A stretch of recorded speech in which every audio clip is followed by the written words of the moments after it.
오늘 전반적인 섹터를 봤을 때 이게 가장 눈에 띄지 않나요? 하나그룹주의 전반적인 강세, 인적 분할에 대한 이슈 이런 부분과 이제 맞물려서 진행이 되고 있습니다. 골자 이런 부분도 그렇고 하나에 대해서 어떻게 생각하는지 이런 부분이 궁금하실 테니까 좀 줄여서 말씀드리겠습니다. 하나가 이제 인적 분할로 쪼개지는 거거든요. 그럼 이제 첫째는 방산, 둘째는 금융, 셋째는 테크와 라이프 이런 부분으로 이제 갖게 된다. 독립이 된다. 이게 이제 하나의 골자가 되겠고요. 이 인적 분할을 진행을 하면서 하나그룹 측에서는 이런 얘기를 했습니다. 인적 분할로 존속법인 같은 경우에는 이 방산과 조선 핵심 사업에 집중을 할 수가 있고 신설법인 저평가 사업에 성장성이 부각이 되면서 오랫동안 어떻게 보면은 복합기업 하나가 다 짬뽕되어 있었으니까요. 그런 부분에 대한 디스카운트를 해소할 수 있다라고 얘기를 했습니다.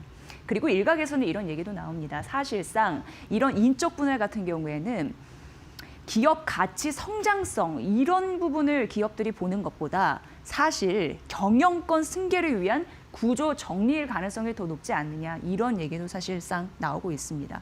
어찌됐건 이런 부분이 나왔고 시장에서는 반응하고 있는데요. 오늘 한화 그리고 하나 에어로스페이스, 하나 시스템 같은 경우에는 52주 신고가를 경신을 했고 하나 갤러리아가 상한가 터치하는 흐름들이 나타났습니다.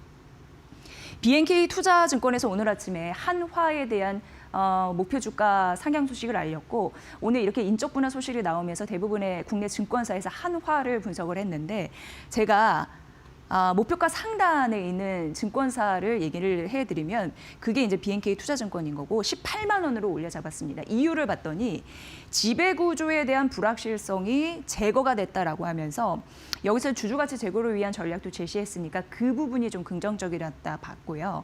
수익성 개선에 대한 여지가 충분하다라고 보면서 분할은 가치 희석이 되지 않는다라고 하면서 좋게 평가했고 목표 주가를 상향했고 대부분의 증권사에서 긍정적으로 판단하는 듯 했습니다. 6월 임시 주총을 거쳐서 7월 중 완료가 될 것으로 인적 분할 과정은요. 이렇게 보시면 될 것 같고요. 오늘 전반적으로 하나그룹주 상승하고 있다는 점 말씀드리고요. 반도체 이슈 주목하셔야 됩니다. 삼성전자와 SK하이닉스가 양봉의 흐름을 보이고 있습니다. 삼성전자는 시가 대비해서 플러스로 전환이 됐습니다. 반도체 전반적으로 좀 희비가 엇갈릴 수 있고 약간 경계감이 있는 요소가 있어서 잠시 좀 언급드리겠습니다. 미국 반도체 포고물에 대한 이슈인데 트럼프 대통령이 행정 서명 이슈가 있거든요. 뭐냐면 미국으로 수입됐다가 다시금 다른 나라로 가는 예를 들어서 엔비디아의 AI 칩 H200 같은 칩에 대해서 25% 관세를 때리겠다. 그리고 반도체뿐만 아니라 이 파생 상품에 대해서도 관세를 확대하겠다라는 부분 때문에 우리나라 삼성이나 SK하이닉스가 이 부분을 주목하고 있다라는 소식 또한 전해졌으니까 이 부분도 보셔야 될 것 같습니다. 일단 정리해놓은 이러한 이슈가 좀 탄탄하게 받쳐주기 때문에 오늘도 흔들리지 않고 잘 가지 않나라는 생각이 일정 부분 듭니다. 샌디스크 얘기로서 시작을 해볼 텐데요. 샌디스크는 메모리 하드 업체 되겠습니다. 그런데 노무라증권이 이 샌디스크가요. 기업용 SSD용 낸드 가격을 인상한다라고 예고하는 그런 자료를 내면서 어떻게 보면 투자 심리 이런 부분에서 조금 더 탄력을 줄 수 있는 재료가 공개가 됐다라고 보시면 될 것 같고요. 노무라가 뭐라고 얘기했냐면 1분기 중에 전 분기 대비해서 100% 이상의 수준이 될 수 있다라고 예고를 했습니다.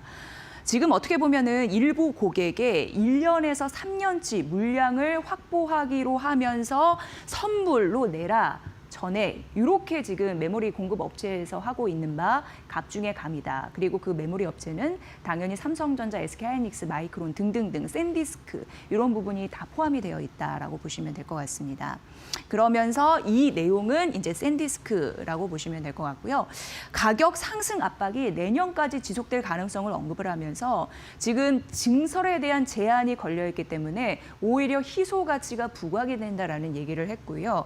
그래서 구글, 아마존, 마이크로소프트 같은 경우에는 이렇게 가격을 올리니까 고가이고 선불 전액 결제하라는 요구에도 불구하고 물량 확보를 위해서 이거를 검토하고 있다라는 내용을 노무라 증권이 전한 겁니다. 지금 지속적으로 기업용 낸드 플래시 공급 부족 현상이 나타나고 있다고 하는데요. 왜냐하면 반도체 업체들이 AI 시대가 되면서 데이터 센터를 건설하려고 하는 수요 때문에 조금 더 고부가 가치인 HBM에 투자하려고 하는 그런 열기가 세다 보니까 상대적으로 낸드 플래시 이쪽에 대한 공급은 바짝 말라가고 있는 그런 상황입니다. 그런 부분에서요. 그래서 이러한 일련의 흐름들을 봤을 때 사실 삼성전자와 SK 하이닉스 역시 샌디스크와 비슷하게 가격 인상에 대한 명분을 확보했다라는 그런 분석 기사들도 나오고 있는 상황입니다. 그러면서 역대급 실적이 가능할 것이다라고 예고가 되고 있는 상황이고요. 지금 보시면 낸드 플래시에 대한 말씀인데 가격 인상에 대한 명분을 확보했다라고 말씀드렸는데요. 낸드 플래시 특히나 이제 수익성 측면에서 기업용이 소비자용보다 훨씬 수익성이 좋아서 이런 부분으로서는 공급자 입장에서는 좋습니다. 그 비중을 또 살펴보면은 앞서서 샌디스크 말씀드렸는데 작년 3분기 기준으로 5%밖에 되지 않는데요. 기업용 낸드 플래시 같은 경우에 그런 비중을 따졌을 때 삼성전자가 35%, SK하이닉스가 26% 절대적으로 샌디스크보다 많은 비중을 차지하고 있어서 가격 인상 명분을 확보한 삼전 SK하이닉스에 수혜가 더 오지 않겠느냐라고 예측을 할 수 있는 그런 요소입니다. 번스타인 같은 경우에도 샌디스크의 목표 주가를 많이 올렸더라고요. 목표 주가 $300에서 $500로 올려 잡았으니까 이 부분도 참고해 보시면 될 것 같습니다. 다음 페이지 보시면요. 엔비디아가 HBM4에 대해서 그 사양을 상향 조정하겠다 이런 보도가 나왔습니다.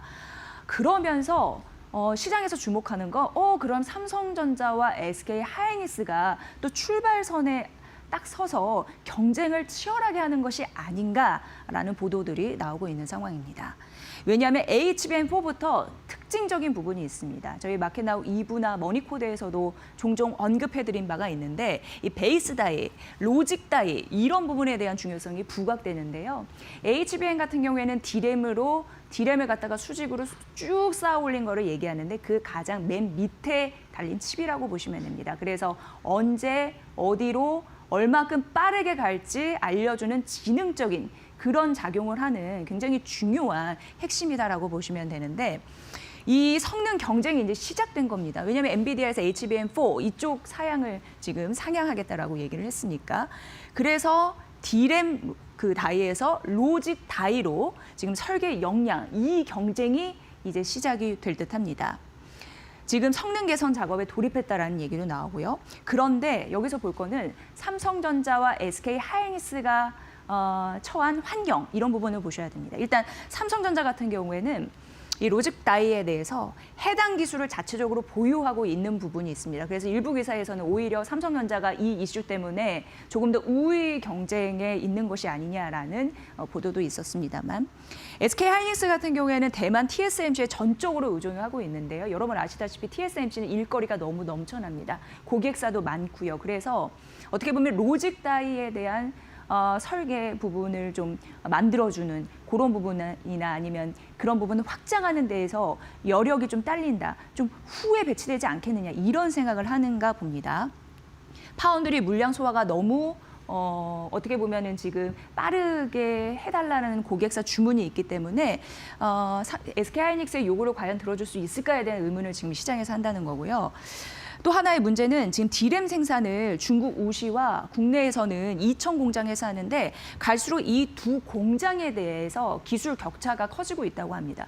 중국은 아시다시피 미국 쪽에서 간섭이 좀 심합니다. 그래서 여러 가지 반도체 장비 반입 같은 경우에도 검사를 받고 들어가야 되는 쉽게 얘기해서 그런 위치에 처해 있습니다. 그렇기 때문에 TSMC의 의존도도 높고 중국 쪽의 공장에 대한 미국 감시 이런 부분도 까다로워서 만약 HBM4에 대한 경쟁의 그 선에 놓였을 때 누가 그것을 잘 통과하고 수익을 낼 것인지 이 부분을 이제 생각을 해봐야 된다라는 게 골자입니다. KB증권에서 오늘 아침에 삼성전자에 대한 그 증권사 리포트를 내놨거든요. 목표 주가는 20만 원으로 유지한다라고 얘기하면서 이 부분을 말씀드렸으니까 관련된 것만 좀 찾아서 소개를 해드리겠습니다. 올해 영업이익단은 145조 원으로 봤고 지금 삼성전자 영업이익단 155조까지 높아지고 있는 상황이고요. 3월부터 KB증권은 이렇게 얘기했습니다. 엔비디아의 HBM4를 본격적으로 출하를 하면서 업계 최고 성능을 구현할 수 있는 위치에 갈 것이다라고 긍정적으로 굉장히 판단한 거죠. 그리고 엔비디아의 차세대 부분인 루빈 제품 공급에서도 우위를 차지할 것이다라는 전망도 있다라고 얘기를 했습니다. HBM 점유율 선두권 진입 기대. 좀 맞아떨어지는 어떤 일련의 그런 분석을 해놨다라는 데에서 목표 주가 20만 원 유지했으니까 이 부분도 관련 사항으로 알아두시면 될 것 같습니다. JP모건에서 아시아 반도체 시장에 대해서 분석을 했습니다. 그러면서 골자만 말씀드리면 일단 수혜는 우리나라가 당연히 들어가 있습니다. 삼성전자, SK, 하이닉스 이걸 좀 보여드리려고 했고 알칩이나 TSMC가 들어간 이런 이유들은 AI의 수혜가 좀 확실한 기업이다라고 얘기를 했고요. 아시아 시장 전반적으로 이제 올해 같은 경우에는 반도체 시장에 대해서 수요가 양극화될 거라고 하면서 K자형 회복을 얘기했습니다. 양극화가 K잖아요. 이게 벌어져 있으니까 이걸 좀 예상했습니다. 그러면서 아시아 반도체 시장의 강세와 약세 요인을 지적을 해놨는데 강세는 AI 서버, HBM, 최첨단 로직 반도체, ESSD, 기업용 반도체 다 앞서서 일맥상통하죠. 말씀드린 부분이 있고요. 약할 것으로 예상되는 섹터는 일반 소비자 가전, PC, 스마트폰입니다. 원가 부담이 있겠죠. 메모리 가격 급등하면서 원가 부담이 확대되니까 수요 회복이 제한이 될 것이다. 이런 연결고리까지 설명해 드리도록 하겠습니다.